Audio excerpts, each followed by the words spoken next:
At 5:37 a.m., Jennifer was already awake, mug in hand, staring at the glowing red deployment failure banner on her personal dashboard like it was a sunrise she'd seen too many times. Her phone buzzed with the third missed call from infrastructure. She didn't answer. She never did before coffee. Not anymore. Not after 12 years of being the ghost in the wires, the one who made sure the quarterly earnings report didn't vanish into a digital sinkhole, or that some sleep-deprived product manager didn't tank a compliance deadline by scheduling an update on a federal holiday. They called her the backbone, but only in the passive-aggressive tone of people who relied on you completely and resented you for it. Not a single system in that damn company functioned without the automated scheduler she'd built from scratch in the early days, before anyone realized how vital it would become. She didn't just run scripts. She designed the heartbeat. And like most heartbeats, no one noticed it until it skipped. The newer folks didn't know that. To them, she was just the legacy SME, corporate speak for the old broad who knows where the digital bodies are buried. The new VP of product, Todd, yes, Todd, because of course he had a name like that, barely even looked at her during his first all-hands. Called her Janet once, told her she could probably start documenting her systems before they moved to a real automation suite. Jennifer smiled, didn't flinch, didn't correct him, just added a note to her internal log. January 3rd, Todd's countdown begins. And if you've made it this far, do me and my caffeine-fueled comrades a favor. Tap that like button and subscribe. Yeah, I know it's cliché, but 95% of folks listening to these stories forget. The more love this story gets, the more of these office horror comedies we can unearth from the beige cubicle trenches. Go on, it means a lot more than you think. Back to Jennifer, who had long ago mastered the art of being essential without being seen. She didn't wear power blazers. She didn't give lunchtime keynotes or post think pieces on LinkedIn. She just showed up, patched things before they broke, left by 5:02 p.m. unless the building was literally on fire. And once, it had been. She'd evacuated after finishing the audit logs. Her workstation was a quiet corner in a mostly forgotten floor, right beside a flickering light fixture that no one ever replaced. Most days, she could go 6 hours without a single person acknowledging her presence, which suited her fine. It's easier to run the system when no one realizes you are the system. That's what they missed when they passed her over for the lead engineer role last year. Some fresh-faced Stanford import with an expired Docker tattoo and a penchant for micromanaging got the job instead. She even trained him for 2 miserable months while he called her low-key brilliant and asked if she could translate her scripts into something more modern. Jennifer translated them, all right, to a folder labeled Suck It Legacy that she quietly moved to cold storage the day his onboarding ended. She didn't complain, didn't even show it bothered her. What was the point? You raise your voice and suddenly you're difficult. You say nothing and somehow you're not ambitious enough. She'd played this game too long to think there was a right answer. The only winning move was knowing when to fold and when to flip the damn table. But she wasn't there yet. Not then. At that point, Jennifer still believed in the illusion of merit. That maybe, just maybe, someone would realize that the uptime dashboards, the rollout calendars, the vendor syncs, the payroll triggers, were all still tethered to the same quiet machine humming under her login. But no one asked. They just assumed someone somewhere had migrated it all to the cloud, because that's what the shiny new documentation said. She used to correct them. Used to remind them the scheduler was homebrewed, custom-coded, permissions tied, and entirely unmonitored by anyone but her. But somewhere around the 6th reorg and 12th rebrand, she stopped. Let them believe what they wanted. After all, she hadn't written herself out of the system, just out of their memory. And the moment Jennifer realized that, the moment she understood that her invisibility wasn't a curse, but a camouflage, was the moment the clock started ticking for every last smug executive who thought they ran the place. She didn't need titles. She had keys, and not the kind you can copy at Home Depot. It was supposed to be a quick strategy alignment, 20 minutes tops. Just Jennifer, the VP, a Slack channel full of yes men, and a slide deck vomiting buzzwords like agility and real-time resource optimization. Todd, whose business degree had clearly come from a vending machine that accepted entitlement, was pitching yet another cost-cutting measure. This one involved trimming redundancy in their automation protocols. You know, the ones that kept their billion-dollar operations from turning into a flaming dumpster every fiscal quarter. Jennifer let him finish. Let him gloat. Let him say words like legacy architecture, like he even understood the wiring diagram on the napkin she'd hand-sketched the scheduler on back in 2012. Then, in her usual glacier-calm tone, she spoke 3 sentences. If you remove the fallback nodes, you eliminate the buffer during batch surges. That will stall compliance reporting. Finance deadlines don't shift just because you're allergic to backups. The silence afterward was thick, not tense, just thick, like everyone was waiting to see who flinched first. Todd didn't flinch. He smirked. And then came the line that would become a legend in company folklore: lose the attitude or lose your $200K bonus. Delivered with the confidence of a man who thought sending it via text at 11:58 p.m. made him powerful instead of petty. Jennifer didn't reply with outrage. She didn't tell him to go screw himself with a fiber cable, just typed a single word, copy. Not okay, not sure thing, just copy, like she was logging a radio transmission, like she was updating the system before a controlled shutdown. She set her phone down, opened her terminal, and started backing up her personal logs. Not because she was scared, not because she had anything to hide, just because she knew exactly where this road led, and she was already 5 steps ahead of the next turn. No drama, no threats, just insurance. People underestimate the quiet ones, the ones who don't grandstand, the ones who don't give you a second chance to disrespect them because you never even saw the first one land. Jennifer wasn't passive, she was precise. And if Todd had paid even a sliver of attention during his first onboarding week, he might have noticed that the entire company's automation spine was still logged under a single, aging credential: hers. Sure, were surface-level dashboards. Sure, a few teams thought they had visibility, but visibility wasn't ownership. Visibility was a polite illusion, and Jennifer had never handed over the keys because no one ever asked for them.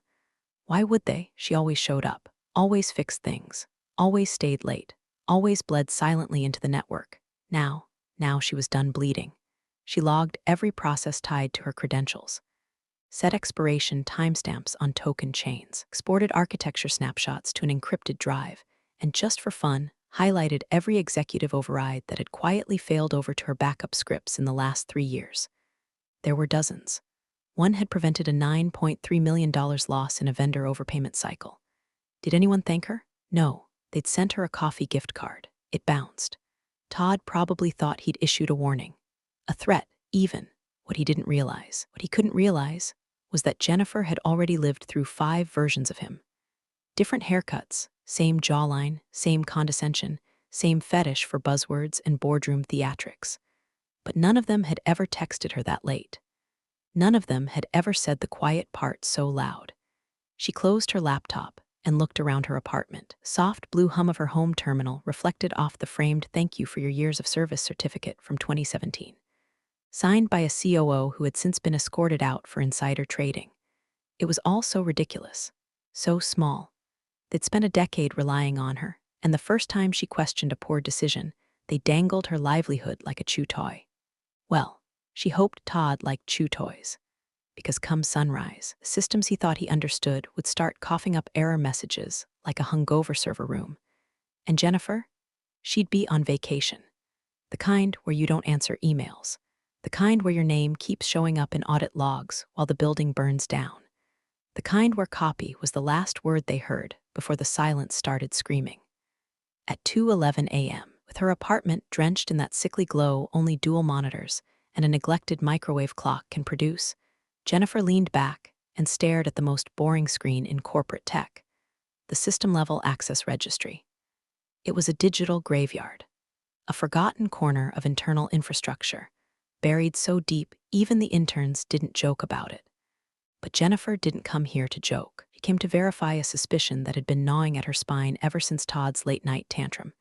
Had anyone at all, ever reassigned the scheduler? She clicked once, twice, entered her master credential chain, still active, still valid, still God tier. A second later, the access matrix bloomed across the screen, each column an artery, each row a beat.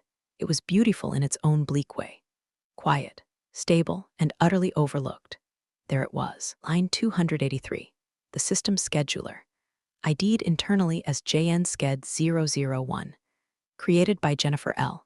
Sloan on April 14, 2013. Owner, J.L. Sloan, privileges, Full administrative, override authority, termination control, successor assignment. Null, null, she blinked, then smiled. Not out of joy, Jennifer didn't smile for joy anymore. It was the smile you give when you realize the house you built had been declared abandoned by squatters who never checked the deed. The smile of someone who knows the storm is coming, but also knows exactly where they put the fuse box. They'd built everything on top of her scheduler. Deployment rollouts, compliance checks, payroll automation, even the daily good morning, team, emails that pinged Slack at 8 a.m. on the dot like some chirpy AI intern. All of it was propped up by a legacy heartbeat no one had ever bothered to decouple. Because decoupling required effort, documentation, reading things Jennifer wrote in monospace font. And now all those things were tied to an account belonging to a woman whose bonus had been threatened by a man who wore loafers with no socks and said things like synergize the backlog. She didn't touch anything. That's important. She didn't alter permissions, flip any switches, or pull any plugs. She just looked, like a homeowner checking her front door camera footage after seeing muddy footprints on the porch. Then she opened a fresh notebook, not digital, actual paper, leather-bound, gifted to her years ago by a project manager who'd since quit to become a professional crystal healer. Page 1, Ownership Confirmation JN-SCED 001, Current Role Holder, J.L. Sloan, last accessed, 2023 to 12 to 0702, 1142, succession assigned. None, she wrote it down in clean, surgical handwriting. No frills, just facts. Jennifer understood now. Todd hadn't just threatened her bonus. He'd invited her to verify something she'd suspected since the day he swaggered in with his faux humility and a whiteboard full of acronyms he couldn't define. He thought the scheduler had been reassigned, assumed it had evolved, scaled, been replatformed by a real dev team, but no one ever bothered to migrate it because it worked, because Jennifer never let it fail, because fixing it didn't make the quarterly highlights, because if you're good at making fire drills not happen, people forget there were ever matches. She leaned back and flipped to page 2. Impact scan, batch jobs, 413 active, mission critical, 72% compliance died. 11. Rollback paths, 0 redundancy check. Disabled by Ops Q1 initiative, that last one made her whistle low.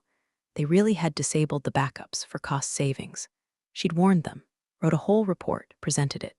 HR changed the font on her slides and forwarded it to legal for awareness. Then filed it under escalated but deprioritized. Strategic detachment settled over her like a weighted blanket soaked in irony. She didn't feel rage, not even bitterness, just awake, like that moment in the horror movie when the protagonist stops screaming and starts reaching for the axe. There were names she could have pinged, people she trusted, engineers who still spoke her name with a kind of reverence usually reserved for ghosts or saints. But she didn't, because she wasn't sounding an alarm. Not yet. She simply closed the notebook, backed up her personal access token to an encrypted drive named Notebox, shut her laptop. The house was quiet, so was the system, but Jennifer knew the clock had already started ticking. And no one, not legal, not Todd, not the architecture review committee with their color-coded flowcharts, no one was watching the countdown. It started with a hiccup, barely a burp in the system logs. At 6:03 a.m., a small but mission-critical deployment failed to trigger. Nothing major, just a scheduled compliance script meant to push anonymized usage data to their largest European client. A job that, by contract, had to execute daily or risk penalty clauses. Todd never read the fine print. He thought penalty clauses were just legal theater. Jennifer knew better. She'd helped write them. By 6:20, payroll's auto-batching process threw a warning, one of those delightfully vague red banners that says unable to locate authorization object, in a font that screams we don't know what we're doing, but please panic quietly. No one noticed at first. The early shift was busy setting up a roadmap sync Todd had requested, something about aligning Q4 synergies before the overseas call. Jennifer's name was still on the invite, declined it 2 days ago with a smiley face and the message.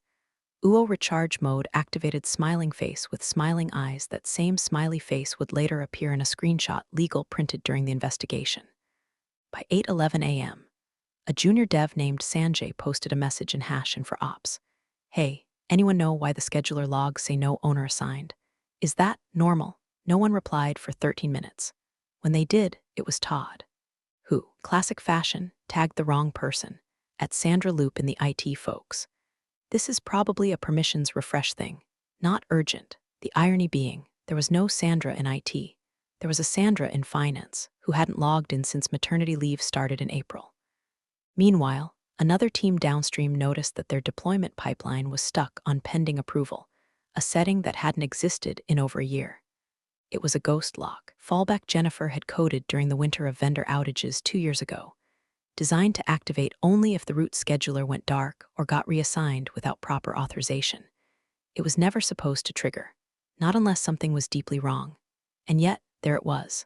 Stuck, silent, blinking like a digital middle finger. Slack threads multiplied. People started bumping old threads. Engineers opened Jira tickets marked urgent in all caps, which were promptly auto-assigned to Jennifer by the routing system, one that she had configured, and which no one had bothered to update. Each one bounced back with the same out-of-office message, currently offline. If this is a scheduler issue, please refer to internal documentation. There was no internal documentation. Not the real stuff. Not the kind that explained the weird little toggles, or the buried access triggers, or why everything, HR automation to the legal compliance tracker, somehow still pinged a scheduler named JNSCHED001. Sanjay messaged his team lead again. I dug into the metadata. Owner field literally says null, like not empty, just null. Can a system even run like that? No reply. At 9:02, a QA analyst manually triggered a batch job, something that was supposed to auto-run at 7 o'clock. It hung for 4 minutes. Then crashed. Log it left behind was a single line of code, pushed by Jennifer in 2017. If you're reading this, it means something very stupid has happened. Someone laughed when they saw it. Nervously. By 9:35, finance called Todd's office directly. 3 ACH transfers hadn't cleared. One of them was flagged for exceeding internal thresholds, limit Jennifer had hard-coded after an exec accidentally sent $85,000 to a vendor that sold branded thermoses. Todd, mid-latte, waved it off. It's just some legacy bug. Get DevOps to rerun the tasks. DevOps tried. DevOps failed. One engineer manually attempted to reroute through a backup Jenkins node, only to discover that the job was locked behind a deprecated token, again, belonging to Jennifer. By lunchtime, IT had launched a quiet internal investigation. Not a crisis yet, just concern. Systems were behaving like spoiled cats, ignoring commands, knocking over workflows, deleting nothing but breaking everything. And through it all, Jennifer said nothing. She was, by all appearances, on a beach somewhere. The kind of beach where sunburned toddlers throw sand and mojitos cost more than rent. She wasn't. She was home in her worn hoodie, watching her old terminal logs refresh. Not because she needed to, just to see how long it would take before someone noticed the fires were spreading. And they were. Small ones at first, smoldering inconsistencies, missed pings, unexpected behavior. But Jennifer didn't need to stoke the flames. She'd already pulled the oxygen.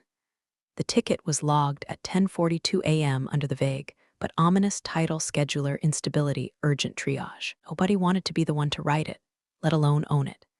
It sat in limbo for 23 minutes until Jorge from IT finally claimed it with the same enthusiasm you'd assign to adopting a raccoon with rabies. The first thing he did was run a simple system trace. Just a pulse check, really.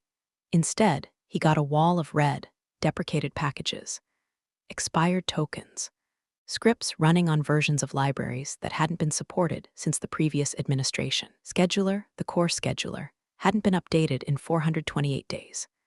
No code changes. No access logs from anyone except one user, JL Sloan, Jennifer. She hadn't touched the system in over 6 months, and yet her credentials were still the only ones with full write access. The rest of the engineering team had read-only visibility through mirrored dashboards that hadn't refreshed properly since Q2. Jorge blinked, scrolled, then leaned back so hard he nearly snapped his desk chair. He flagged the ticket to security and copied legal. Just in case. 2 floors up, Todd was elbow-deep in a team stand-up where he was attempting to pivot the term incident into agile stress test. His voice carried down the hallway with that forced corporate confidence only possessed by men who still referred to women as females. Nervous product manager had just informed him that the client dashboard had failed to render its Q3 projections, again, tied to the scheduler's midnight batch. Todd waved it off.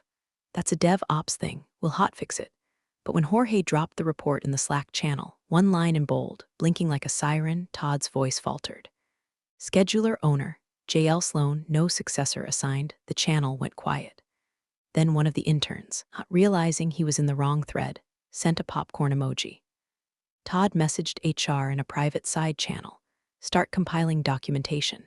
We might need to escalate a performance concern. Noncompliance or negligence, whatever sticks.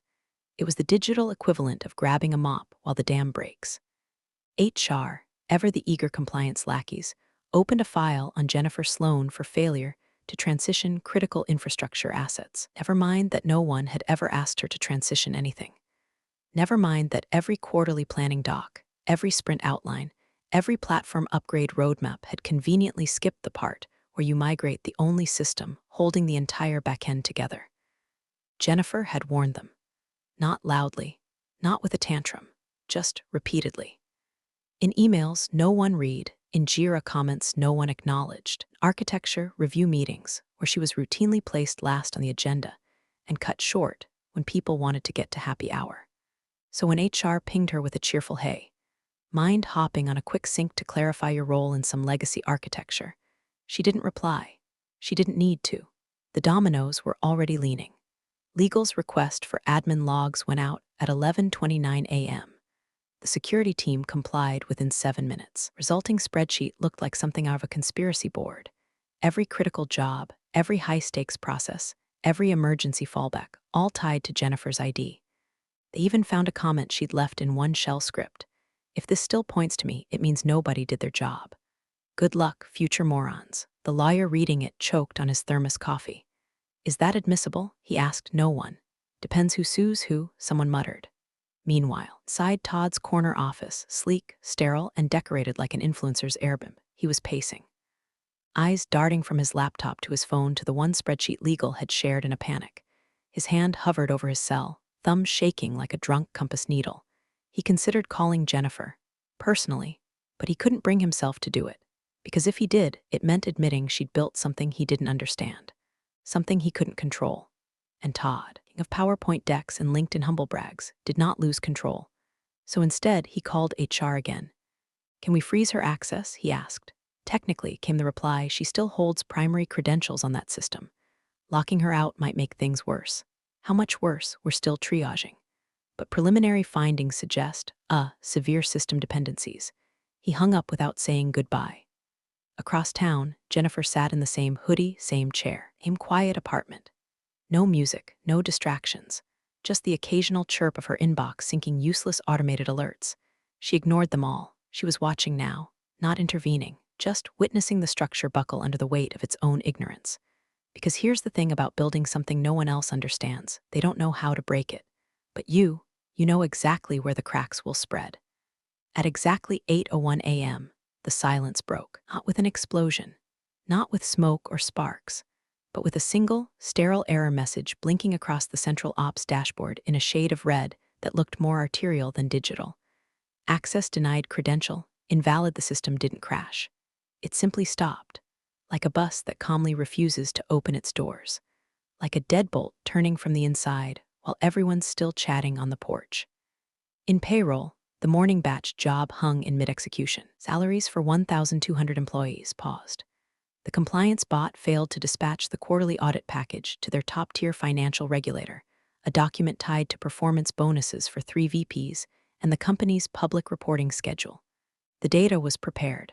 The templates were in place. The task was scheduled, but the heartbeat was gone. The scheduler didn't malfunction. It didn't corrupt or bug out. It simply failed to verify ownership. In doing so, it obeyed the one rule Jennifer had baked in from the very beginning. If the owner ID expires, do nothing. Not even scream. At 8:04, IT started getting pings. Not from developers, but from finance. Always the first to notice when the money stops flowing. Accountants whose lives revolved around ACH timelines and who understood that a delay meant penalty fees, bad PR, and very angry people in expensive suits. Ops chimed in. Their deployment tracker wouldn't load. Stuck in a recursive loop trying to ping a scheduling system that was, technically, still there, but now sealed off like a tomb with no map back in. Todd was in a live innovation sync with external stakeholders when his Slack began detonating. He ignored the first few. When his assistant burst into the room, breathless, and said, "Legal's in panic mode," he sighed and muted his mic. "What now?" She didn't answer, just turned his laptop toward him. On the screen, 4 separate terminal logs blinked the same status. Owner not recognized, job canceled, owner, J.L. Sloan. He stared. The name might as well have been written in blood, or neon. At that very moment, on the legal call already in progress with compliance auditors and a board representative from an external risk review firm, the company's general counsel went pale. They were reviewing the audit checklist, annual routine until now, and the automation scheduler that's owned by. The silence that followed was total. Then a single voice, Legal's junior compliance analyst, Megan, offered a squeaky reply. "I think it's still tied to Jennifer Sloan's ID." The head of legal, mid-sip of his lukewarm coffee, stood up so fast his chair screeched across the hardwood and toppled. "Please tell me she didn't own the scheduler," he said, to no one in particular. No one answered, because everyone in the room knew. Back in DevOps, engineers were frantically scrubbing the permissions log. The evidence was undeniable. Jennifer's ID hadn't been accessed since 11:52 p.m. 2 nights ago. There was no trace of malice, no deletions, no command triggers, just silence. A clean cessation. One engineer, brows furrowed, pointed to a comment in the last metadata update. Owner heartbeat check, 48 hours from last session. If expired, pause tasks, do not reroute, not a sabotage, not an attack, a safeguard. A digital do not resuscitate order signed by the very person they'd ignored, belittled, and shoved to the organizational fringes. At 8:22, clients started emailing. The compliance report hadn't arrived. One of them threatened to escalate to their legal team if they weren't given a valid timestamp within the hour. At 8:37, HR, still working on Jennifer's disciplinary documentation, was told to pause immediately. A new directive came down from legal. Locate Jennifer Sloan. Get her on the phone. Do not threaten, do not pressure, do not escalate. Todd tried calling her directly. 1 ring, 2, straight to voicemail. Her out-of-office message hadn't changed. Currently offline. Not checking messages. If this is urgent, it probably wasn't designed correctly in the first place. By 9 o'clock, no one was pretending anymore. The morning all-hands was canceled. Engineers stopped pushing code. Product managers deleted their Trello boards like it would reverse the damage. And Jennifer, she was watching, not smug, not gleeful, just still. She sipped her tea, the expensive one she never let herself buy. Watched the sun spill through her window and over the edge of the notebook on her desk. The one with every system she'd ever touched, every handoff they never made, every line of code they assumed was self-sustaining. At 9:03, she opened her email. A message waited at the top. Subject, urgent consulting request from General Counsel, CC, CU Legal HR Body. We'd like to discuss a restoration pathway. At your convenience. Please advise. She didn't reply. Not yet. The silence was still speaking for her. And it was louder than Todd had ever been. Word sabotage had been thrown around like confetti in a hurricane for the past 3 hours, mostly by executives trying to save face in Slack threads and video calls that now felt more like tribunals than meetings. Todd said it first, of course, at 8:57 a.m. In a panic call to legal, she disabled it. She must have. Pull the logs, call security. This is an attack. By 10:14, the full audit report was in, and it read like a confession, not the kind Todd wanted. Jennifer hadn't touched the system in nearly 48 hours. No deletions, no overrides, no command line executions. She hadn't changed a single line of code. The scheduler failed to verify a valid session token from the owner ID. That was it. Jennifer didn't bring the building down. She just walked out of the server room and let them realize no one else had the keys. Security audit team's findings were presented on a hastily scheduled emergency Zoom call. On screen were 3 color-coded blocks representing the critical nodes of the automation system, each one labeled orphaned, owner ID null. The consultant from the third-party firm leaned in, squinting. Wait, this system was still using heartbeat verification. The CTO nodded stiffly. Yes, legacy architecture. The consultant scrolled. Why wasn't there a fallback owner ID? No answer. Why didn't anyone migrate the scheduler permissions? Silence. She looked up from her screen. You do understand that this isn't a breach. This isn't even a failure. She paused, searching for a word.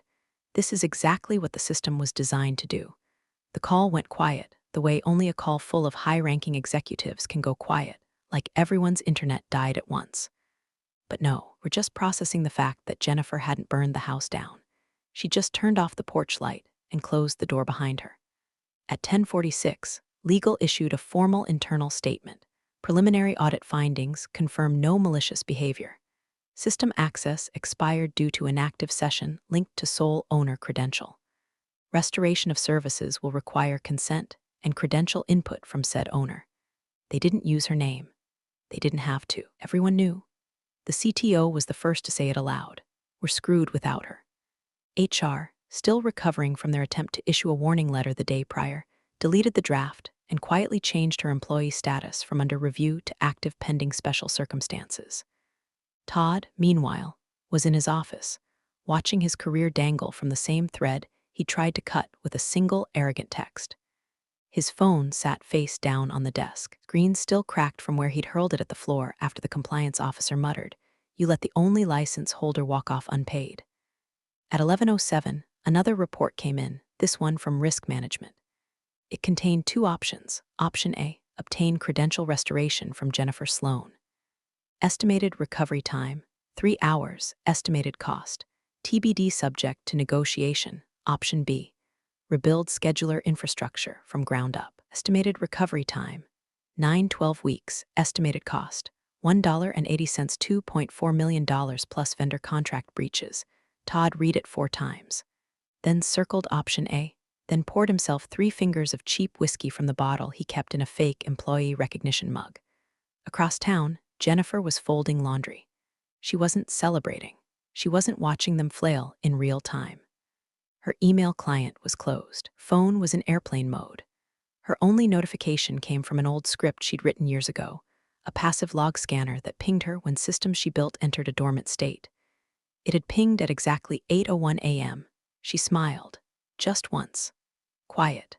The kind of smile that doesn't reach your eyes, but folds neatly into the corners of your mouth like the sharp edge of a paper cut. They were learning now. That control isn't always loud. That real power doesn't strut into meetings or shout over calls. Real power is knowing that if you stop moving, the whole machine remembers who made it breathe in the first place. She brewed another cup of tea. Jasmine, this time, something about the calmness of it. She didn't plan to stay offline forever. But for now, let them stew. Let them feel the absence. Let them tally every second that passed without the comforting pulse of her login whispering, "It's handled," into the guts of their empire. By the time she returned, they'd understand. Not who she was, but what she'd been holding in place all along. At 7:19 a.m., the next morning, a black car pulled up in front of Jennifer's quiet brick townhouse. No company logos, no flashing lights, just one of those luxury sedans reserved for high-ranking legal counsel or people trying to avoid being photographed outside a courthouse. A woman stepped out, all charcoal gray wool and scuffed heels, clutching a slim leather folio that probably cost more than most employees' laptops. She didn't knock. She didn't even make it to the porch. The door stayed closed. Jennifer had already made her move. 12 hours prior, she'd opened her laptop, clicked through to her encrypted drive, and drafted a document titled simply, Restoration Agreement J.L. Sloan. The tone was cold, professional, and unmistakably clear. It wasn't a request. It wasn't even a negotiation. It was a rescue fee. The email she sent to legal's senior partner came with no pleasantries. No hope you're well, no small talk. Just the contract. PDF attached. Subject line, offer valid until noon. Terms were explicit. Restoration of all compensation owed, including the $200,000 performance bonus previously threatened, plus damages and retroactive hazard pay for structural failure prevention. A formal written apology addressed directly to Jennifer Sloan from executive leadership, acknowledging hostile conduct by executive staff, to be filed internally and attached to her permanent employee record. Limited consulting engagement with defined hours, no on-call requirement, and 0 non-compete clause. Term, 6 months. Fee, $1.3 million. Upfront, no installments, her final clause. Upon completion of restoration, all system ties to J.L. Sloan credentials will be permanently revoked by Jennifer Sloan personally. I will then walk away. Forever. The message ended with a single line, if unacceptable. Please proceed with your infrastructure rebuild. You'll find the previous timelines optimistic. By 8:03 a.m., the firm had replied, not with resistance, not even with questions, just a simple, we're reviewing the offer internally. Please stand by. Internally, they weren't reviewing anything. They were scrambling, because the board had finally been looped in and the mood was apocalyptic. No compliance, no payroll, no product launches. Vendors pulling out, partners suspending contracts. And the whisper campaign had already begun. The kind of whispers that leak to blogs, the kind that make investors nervous. By 8:45, Todd had been placed on leave. The email was phrased like a sabbatical, but no one who saw his face as he packed his office believed he'd be back. He didn't make eye contact with anyone, didn't even pretend to hold his head high, just shoved a half-used bottle of cologne into his laptop bag and left without speaking. Jennifer had become a phantom in the building, a name whispered in cautionary tones, a ghost whose absence had done more damage than any action she could have taken. At 9:17, the interim COO called an emergency board session. At 9:42, the vote was unanimous. Accept her offer. But there was one problem. She hadn't picked up her phone, hadn't replied to their messages. She hadn't acknowledged the in-person visit, because Jennifer wasn't interested in begging. She wasn't interested in making anyone feel comfortable. For the first time in her career, she held the position executives fantasized about, complete, unshakable leverage. And she liked how it felt. She opened her inbox at 10:03 a.m. to 13 unread messages, including one from legal with the subject, urgent. Restoration agreement accepted contingent edits. She didn't even click it. She replied, no edits, no contingencies, I wrote it once. I won't write it again, you have until noon. Then she closed her laptop, made another cup of tea, watered her spider plant, and waited. At 11:46 a.m., the final email came in. Signed, countersigned, payment processed, apology attached. Her consulting access was restored. Her terms, every one of them met. No celebration, no champagne, no smug monologue into a mirror. She just logged in, clicked 3 buttons, restored the scheduler, watched the system breathe again, then deleted every access token tied to her name and logged out. Her power wasn't loud. It didn't need to be. The loud ones had already fallen. Jennifer wasn't interested in revenge. She was interested in removal, in closure, erasing the part of herself that once gave people like Todd the benefit of the doubt. Now, she gave them invoices. The clock struck noon with the quiet brutality of a guillotine. No alarms, no fireworks, just the steady, robotic chime of synced company clocks ticking over in perfect rhythm. Across boardrooms, Slack channels, and war room Zoom calls, there was a collective breath held, then dropped, like the whole organization had been waiting for judgment. Didn't last until 12:01. The last signature hit the PDF at exactly 11:59:47. The final initials came from the interim COO, who had replaced Todd in every way that mattered: title, authority, emergency blame receptacle. By then, Todd's office had already been cleaned out, the nameplate peeled off, the residual scent of fake citrus cologne dissipating like bad decisions after a storm. Jennifer was notified via auto-reply. Not a person, not a call, just a flat, sterile system-generated message with a link to her secure portal. The subject line simply read, all terms met, access granted. She didn't smile, didn't sigh, just walked across the room, slid into her chair, and opened her laptop like it was any other morning. One by one, she reactivated the scheduler nodes, restarted the heartbeat, released the locked batch jobs from digital purgatory. It took 6 minutes. The logs flowed like blood returning to a sleeping limb. Painless, clinical, alive. She didn't add her name back into the system. Didn't make herself look like a hero. Instead, she queued up the deletion of her own credentials, one by one, until the final screen read, owner, none next. To be assigned, she left them a single note.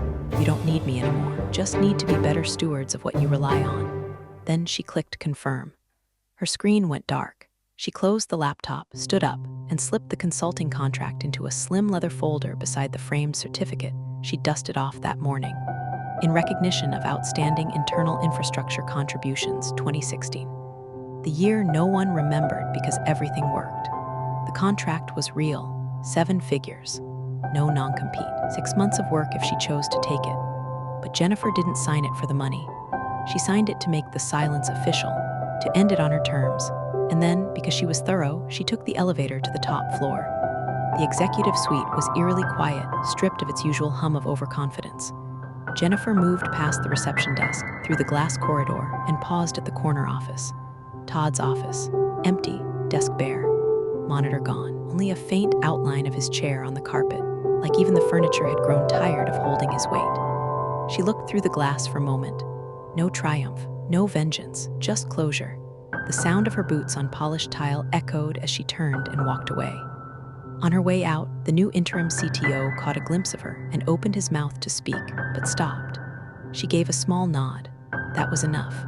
Jennifer didn't need applause, didn't need a LinkedIn post or a standing ovation from the people who had ignored her warnings for years.